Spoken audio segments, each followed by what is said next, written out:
పశ్చిమ గోదావరి జిల్లా పాలకొడేరు మండలం కొమడవోలు గ్రామం ఎస్సీ పేటలో ఎన్టీఆర్ భరోసా పెన్షన్ ప్రారంభమైంది. అవాతాతలకు ఇంటి వద్దనే పంపిణీ చేస్తున్న ఈ కార్యక్రమంలో పశ్చిమ గోదావరి జిల్లా కలెక్టర్ సి నాగరాణి పాల్గొని పెన్షన్లను అందజేశారు. ఇక తూర్పు గోదావరి జిల్లా గోపాలపురం నియోజకవర్గంలో వేకువజాము నుండే ఎన్టీఆర్ భరోసా పింఛన్ల పంపిణీ ప్రారంభమైంది. నియోజకవర్గంలోని అన్ని గ్రామాల్లో ఒకేసారి ఎన్టీఆర్ భరోసా పింఛన్లను టీడీపీ, జనసేన, బీజేపీ కార్యకర్తలు, ప్రభుత్వ సిబ్బంది లబ్ధిదారుల వద్దకు వెళ్లి అందిస్తున్నారు. స్వర్గీయ నందమూరి తారక రామారావు విగ్రహానికి పాలాభిషేకం చేసి నివాళులర్పించిన టీడీపీ కార్యకర్తలు పింఛన్ల పంపిణీలో పాల్గొన్నారు. సూపర్ 6 హామీల్లో భాగంగా పెంచిన పింఛన్లను అందించడం జరుగుతోందని టీడీపీ నాయకులు పెనుమెచ్చ సుబ్బరాజు తెలిపారు.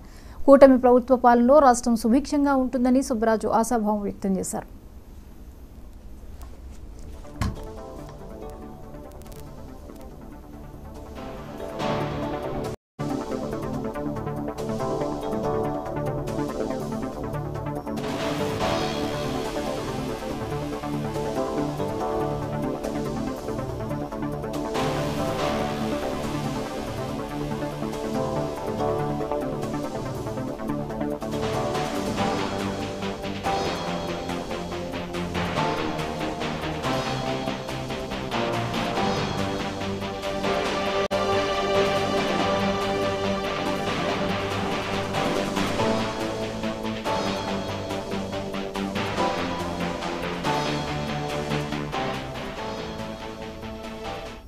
ఎన్నిసార్లు కట్ అవుతుంది రోజుకు?